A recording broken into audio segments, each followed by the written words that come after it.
This is such a shit book. This book has no right to be published. Hey guys. Hello. Thanks for clicking onto this video. Today we are talking about this book, and for a while it was pretty unavoidable, wasn't it? Because it kind of just cleaved the reading world into two warring factions, those that believed that it was a masterpiece of modern love and those that wouldn't touch it with a 10-foot pole. I'm Sho. Welcome to my channel. I talk about books, their authors, and their sometimes disastrous adaptations. And it should come as no surprise to those of you that know me. Welcome back, by the way. I missed you. Which of the two warring factions I fell into? Categorically, I thought this book was a marketing committee's fever dream about inexplicably sad, attractive people who had way too much money. So today, let's put it on trial. Let's put Frankenstein and Cleopatra by Coco Mellors on trial. And straight off the bat, as a spoiler to my no spoiler review, I will tell you that both sides of the warring factions, those that believe it's a masterpiece of modern romance and those that believe that, like me, it was designed by marketing committee, both those sides are correct. I'm not here to tell you that Frankenstein and Cleopatra is an objectively good book or not. I'm here to show you how the book is built, because Frankenstein and Cleopatra is not a floppy romance novel. It's more like a Trojan horse. It is a deceptively sharp character study that's disguised as a throwaway beach read. So let's take a look at how Coco Mellors performs that dark magic. This is the act of happiness. Like shit. Woof.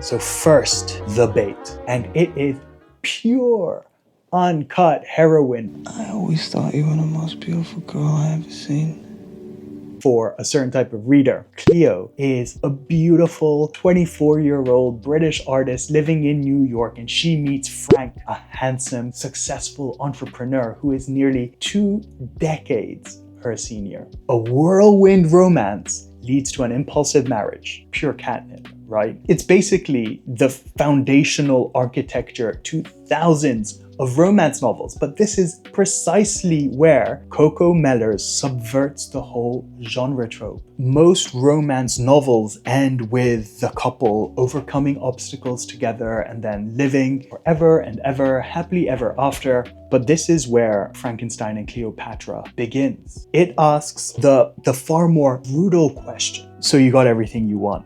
Now what? What now? Let me tell you what now.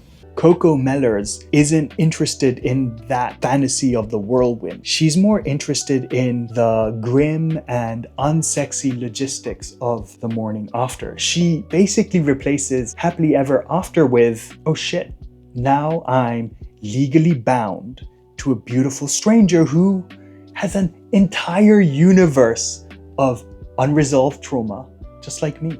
Don't let this glossy, chick-lit packaging deceive you. Coco Mellors performs a slow-motion autopsy on a relationship that, like many of our real-life relationships, right? She performs a slow-motion autopsy on a relationship that is unrelentingly, relentlessly complicated.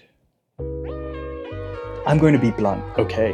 Nobody talks like they do in this book in real life. And yeah, sure, I went into this book with skepticism, so my sensitivity was raised, but the banter in this book is just so quick and so witty, and it just keeps on coming. It's like Aaron Sorkin wrote it on crack or something. My initial reaction was a full body cringe. Like, it's so artificial. I literally thought this is such a shit book, and Coco Mellors has no fucking idea how to write. This book has no right to be published. But then, 60 pages in or something, I slowly started to realize that this was the whole point.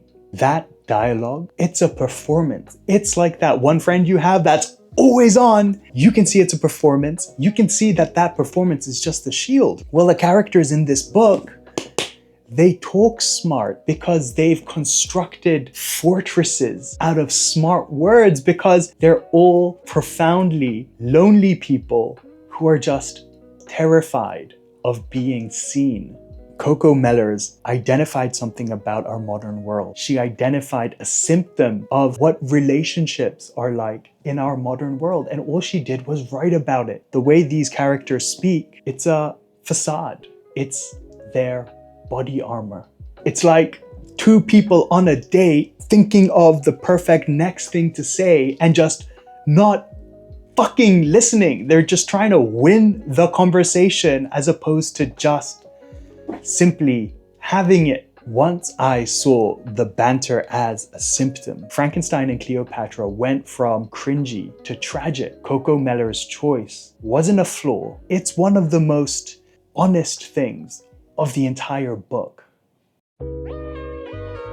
The real substance of this book is in its unflinching look at the unsexy pressures of modern relationships, because when they end, it's never just one big blowout, one big argument, right? It's always death by 1,000 paper cuts. There's a portrayal of depression in this book, which is one of the truest I've ever seen, because it just focuses on the brutal admin of being sick.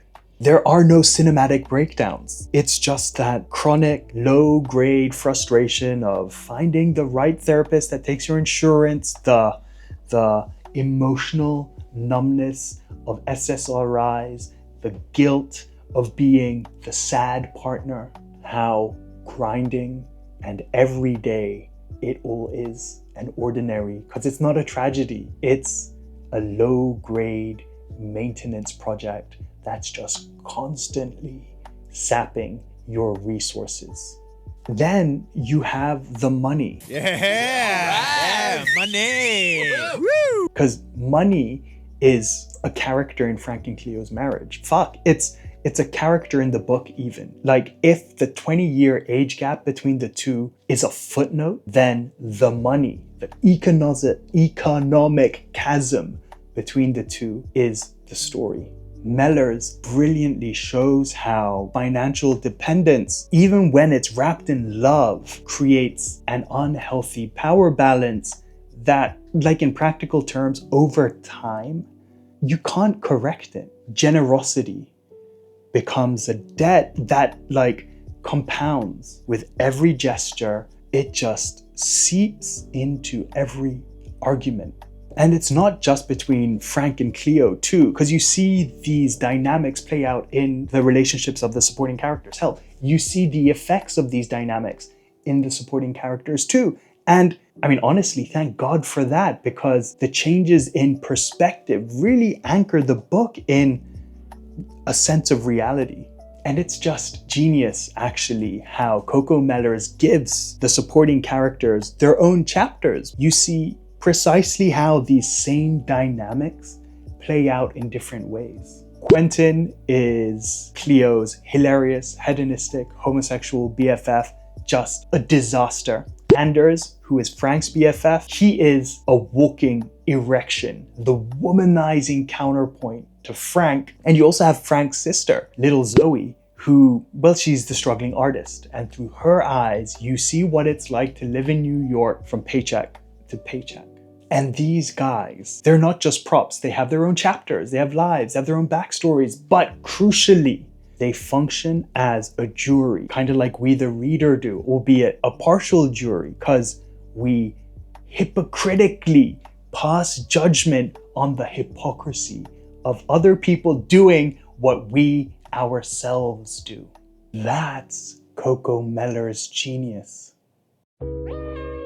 And the final piece of evidence I want to submit, this is Coco Mellors' first book, her debut novel. How infuriating is that? The control she has over such a diverse cast, the way she can handle such complex issues so deftly. I mean, she's no Tolstoy, she's no Jane Austen, but she's not pretending to be either. And it doesn't matter. The technical flex of what she accomplished in her debut novel is remarkable. It's fucking respectable.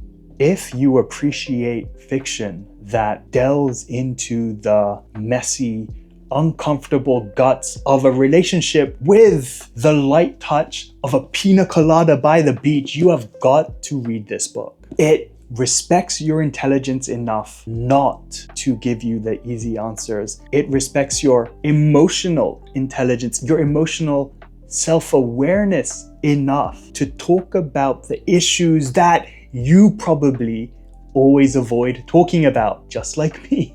It's about the performance of happiness. It's about the brutal truth that sometimes love on its own is almost never enough. It doesn't ask if love can conquer all. It asks the much more interesting question of what happens when it doesn't. Like, share, subscribe.